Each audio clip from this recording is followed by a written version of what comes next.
സ്നേഹത്തെ വർണ്ണിക്കും ഞാനെൻ അന്ത്യനാൾ വരെ.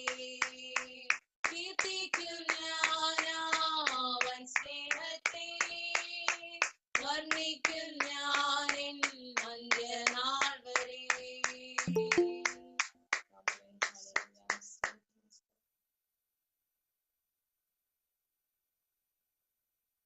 പെന്തക്കോസ്തുനാളിൽ മുൻമഴ പെയ്ച്ച പരമപിതാവേ പിന്മഴ നൽകാം.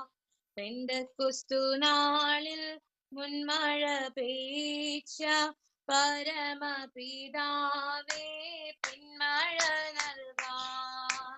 പിന്മഴ നൽകേണം, മാലിന്യം മാറേണം, നിഞ്ജനമുണർന്നു വേല ചെയ്യുവാൻ.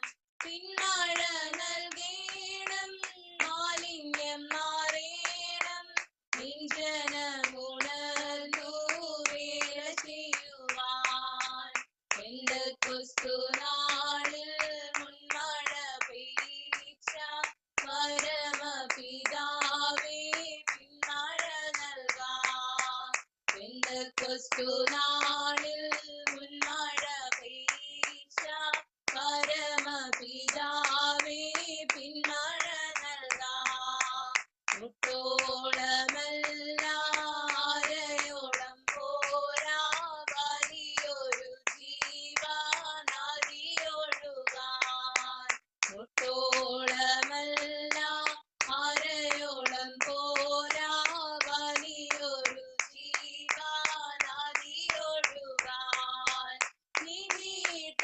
വാഴ്ത്തപ്പെടുമാറാകട്ടെ. വീണ്ടും ഒരു ബുധനാഴ്ച കൂടെ കർത്താവിൻ്റെ മുമ്പിലായിരിക്കാൻ സർവശക്തനായ സർവകൃപാലുവായ ദൈവം ഒരവസരം കൂടെ ഒരുക്കിയതിനായി കർത്താവിനെ സ്തുതിക്കുന്നു. എന്നെ കേൾക്കുന്ന എല്ലാ അഭിഷക്തന്മാർക്കും അഭിഷക്തമാർക്കും പിതാക്കന്മാർക്കും മാതാക്കന്മാർക്കും ക്രിസ്തയേശുവിൻ്റെ നിസ്തുല്യ നാമത്തിൽ സ്നേഹവും ക്രിസ്തീയ വന്ദനവും അറിയിക്കുന്നു.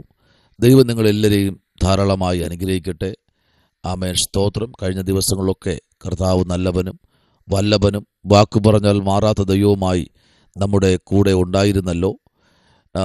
കർത്താവിൻ്റെ അഭിഷക്തന്മാരും അഭിഷക്തമാരെ എല്ലാം ദൈവം സൂക്ഷിച്ച വലിയ കൃപകൾക്കായി കർത്താവിനെ സ്തുതിക്കുന്നു. അല്പസമയം ഈ ബുധനാഴ്ച ധ്യാനിപ്പാനായി ആമേൻ. സ്തോത്രം. കർത്താവിൽ ശരണപ്പെട്ട് ഒരു ദൂത് ഇന്ന് പകൽക്കാലം നിങ്ങളുടെ മുമ്പിൽ പറഞ്ഞ് പ്രാർത്ഥിപ്പാൻ താല്പര്യപ്പെടുകയാണ്. ഹക്കായി പ്രവാചകന്റെ പുസ്തകം 1-ാമത്തെ അധ്യായം അതിൻ്റെ 13-ാമത്തെ വാക്യം. ഹക്കായി പ്രവാചകന്റെ പുസ്തകം 1-ാമത്തെ അധ്യായം അതിൻ്റെ 13-ാമത്തെ വാക്യം. അവിടെ ഇങ്ങനെ വായിക്കുന്നു: അപ്പോൾ യഹോവയുടെ ദൂതനായ ഹക്കായി യഹോവയുടെ ദൂതനായി ജനത്തോട് ഞാൻ നിങ്ങളോട് കൂടെ ഉണ്ട് എന്ന് യഹോവയുടെ അരുളപ്പാട് എന്ന് പറഞ്ഞു. സ്തോത്രം. ഈ 1-ാമത്തെ അധ്യായത്തിനകത്ത് ആമേൻ 1-ാമത്തെ അധ്യായത്തിന് 1-ാമത്തെ വാക്യം മുതൽ 11-ാമത്തെ വാക്യം വരെ വായിക്കുമ്പോൾ ദേവാലയത്തെ പണിയുവാൻ അവരെ ഉത്സാഹിപ്പിക്കുന്നത് കാണാൻ കഴിയും. ദേവാലയത്തെ പണിയുവാൻ ജനത്തെ എന്ത് ചെയ്യുന്നു? ഉത്സാഹിപ്പിക്കുന്നു. 12-ാമത്തെ വാക്യം മുതൽ നമ്മൾ തീർത്തുള്ള വാക്യങ്ങൾ പഠിക്കുമ്പോൾ അതിന് ദൈവത്തിൻ്റെ സഹായത്തെ അവരോട് വാഴ്ത്താനം ചെയ്യുന്നു. സ്തോത്രം. ദൈവത്തിൻ്റെ സഹായത്തെ അവരോട് വാഴ്ത്താനം ചെയ്യുന്നു. അപ്പോൾ 2 തലത്തിലേക്ക് ഈ പുസ്തകം നമ്മൾ ചിന്തിക്കുമ്പോൾ, 1-ാമത്തെ തലം ഹക്കായി ജനത്തോട് ആമേൻ ഒരു ഉപദേശവുമായി, അല്ലെങ്കിൽ അവരെ ഒന്ന് മുമ്പിലോട്ട് കരം പിടിച്ച് നടത്തുവാനുള്ള ദേവാലയത്തിൻ്റെ പണികളെ ആമേൻ സംബന്ധിച്ച് അവരെ ഒന്ന് ഉത്സാഹിപ്പിക്കുക. ആമേൻ. BC 520 പ്രവാചകന ഹക്കായിക്ക് ലഭിച്ച ദൈവിക സന്ദേശങ്ങളാണ് ഇവിടെ നമ്മൾ വായിച്ച് കേട്ടത്. അങ്ങനെയെങ്കിൽ പ്രവാസത്തിൽ നിന്ന് ആമേൻ സ്തോത്രം മടങ്ങി വന്ന ജനം ചില വർഷങ്ങൾ യെരുശലേമിൽ ജീവിച്ചു. എന്നാൽ അപ്പോഴും ദേവാലയം ആമേൻ നവീകരിക്കാൻ കഴിയാതെ കിടക്കുന്നൊരു സമയമായിരുന്നു. ആ സമയത്ത് ദൈവത്തിൻ്റെ വലിയ മഹത്വം വെളിപ്പെട്ടു. ദേവാലയം പുതുക്കി പണിയുന്നവനായി ആ നേതൃസ്ഥാനത്ത് നിന്ന് അവരെ ഉത്സാഹിപ്പിക്കുകയും അവരെ മനസ്സ് പുതുക്കി അവരെ ഒന്ന് ദൈവത്തോട് അടുപ്പിക്കുകയും ചെയ്ത പ്രവാചകനാണ് സ്തോത്രം. വാഴ്ത്തത്വങ്ങളും ജനത്തിന് നൽകി ദൈവത്തിൽ നിന്ന് പ്രാപിച്ച് ആ തലത്തിൽ കൂടെ ദൈവം നടത്തിയ ഒരു പ്രവാചകനാണ് ഹഗ്ഗായി പ്രവാചകൻ. സ്തോത്രം. ശുശ്രൂഷ ആരംഭം മുതൽ നമ്മൾ ചിന്തിക്കുമ്പോൾ തന്നെ ഒരു വലിയ വിശാലത ആലയത്തിലേക്ക് ആമേൻ പ്രവാചകൻ കൊണ്ടുവന്നു. എന്നാൽ ഈ 13-ാമത്തെ വാക്യം നമ്മൾ വായിക്കുമ്പോൾ പ്രൈസ് ദി ലോർഡ് ആമേൻ, അപ്പോൾ യഹോവയുടെ ദൂതനായി, അപ്പോൾ ദൈവത്തിൻ്റെ ദൂതനായി പ്രവാചകൻ ആമേൻ സ്തോത്രം നിരവധി പ്രാവശ്യം ദൈവത്തിൻ്റെ മുമ്പിൽ നിൽക്കുകയാണ്. സ്തോത്രം. Price the Lord.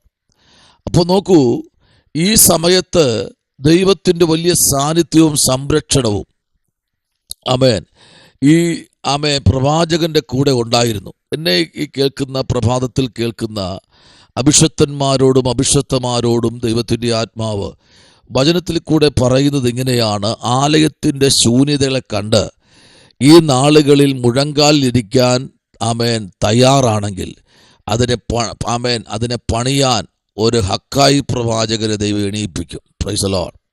ഹല്ലേലൂയ. നോക്കൂ ആമേൻ, ഇവിടെ വായിക്കുന്നത് സൈന്യത്താലുമല്ല. അതിനെന്താ പറയുന്നത്? സൈന്യത്താലുമല്ല, ശക്തിയാലുമല്ല, ദൈവത്തിൻ്റെ ആത്മാവിൽ തന്നെ എന്ത് ചെയ്യും? പണിയും. Price the Lord. ഹല്ലേലൂയ.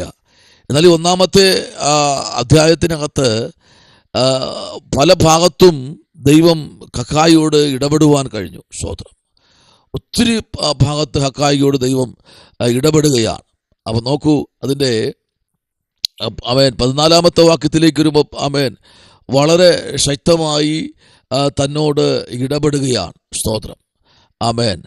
മാത്രവുമല്ല, സെരുബ്ബാബേലിൻ്റെ മനസ്സും ആമേൻ മഹാപുരോഹിതനായ ആമേൻ പ്രൈസ് ദി ലോർഡ് വ്യക്തികളുടെ ഹൃദയങ്ങളെയൊക്കെ അല്ലെങ്കിൽ തലമുറകളുടെ ജീവിതത്തിലേക്ക് ദൈവത്തിൻ്റെ ഒരു ഉണർവ് അയക്കുന്ന തലത്തിൽ ദൈവം ജനത്തെ ഒരുക്കിക്കൊണ്ടുവരികയാണ്. അതിന് വേണ്ടത് ഒരു ദൈവദാസനെയാണ് ആ കാലഘട്ടത്തിൽ അവിടെ അവർക്ക് വേണ്ടത്.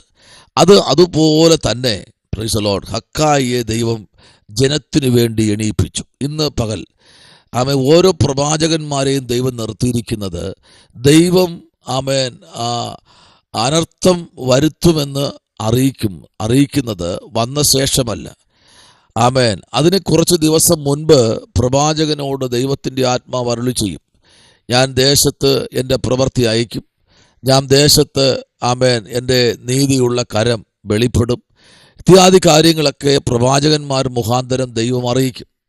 പക്ഷെ ഇന്ന് പകലിൽ ആമേൻ അതിലൊരു പ്രവാചകനായിരിക്കുന്ന ഹഗ്ഗായി, എന്നാൽ യെശയ്യാവിലേക്ക് വരുമ്പോൾ 44-ാമത്തെ അധ്യായത്തിലേക്ക് യെശയ്യാ പ്രവാചകനിൽ വരുമ്പോൾ അതിൽ 26-ാമത്തെ വാക്യത്തിലേക്ക് നമ്മൾ വരുമ്പോൾ അവിടെ വളരെ വ്യക്തമായും ശക്തമായും പ്രവാചകനായിരിക്കുന്ന യെശയ്യാ പ്രവാചകൻ പറഞ്ഞു: ഞാൻ എൻ്റെ ദാസൻ്റെ വചനം നിവർത്തിച്ച് എൻ്റെ ദൂതന്മാരുടെ ആലോചന അനുഷ്ഠിക്കുന്നു. യെരൂശലേമിൽ നിവാസികൾ ഉണ്ടാകുന്നതിനും യഹൂദാ നഗരങ്ങൾ പണിയപ്പെടും. ഞാൻ അവരുടെ പ്രൈസ് ദി ലോർഡ് ഇടിവുകളെ നന്നാക്കും എന്ന് കൽപ്പിച്ചു. Price the Lord. അപ്പോൾ ചില ഇടിവുകളെ നന്നാക്കാൻ പരിശുദ്ധാത്മാവ് പ്രവാചകന്മാരെ എണീപ്പിച്ചു. ആമേൻ. എന്നാൽ ഇന്നത്തെ പ്രവചന ശുശ്രൂഷ എല്ലാം ശരിയായി വരണമെന്നില്ല. ദൈവത്താൽ വിളിച്ചവരും ദൈവത്തെ വിളിച്ചിറങ്ങുന്നവരുമുണ്ട്. എന്നാൽ ദൈവജനം തിരിച്ചറിയണം, ആലയം പണിയുവാൻ കാലഘട്ടങ്ങളിൽ ഹോരശിനെ പോലെയുള്ള ദൈവഭക്തന്മാരെ ദൈവം എണീപ്പിച്ചു. യെശയ്യാവിൻ്റെ പുസ്തകത്തിൽ ഹോരശിനെ ദൈവം വിളിച്ചു. ഹോരശൻ്റെ ഇടയൻ, അവൻ എൻ്റെ ഹിതമൊക്കെയും നിവർത്തിക്കും എന്നും യെരൂശലേം പണിയപ്പെടും, മന്ദിരത്തിന് അടിസ്ഥാനമിടും എന്നും ഞാൻ കൽപ്പിക്കുന്നു. കണ്ടോ? അപ്പോൾ ആ കാലഘട്ടങ്ങളിൽ ഹോരശിനെ ദൈവം തിരഞ്ഞെടുത്തു.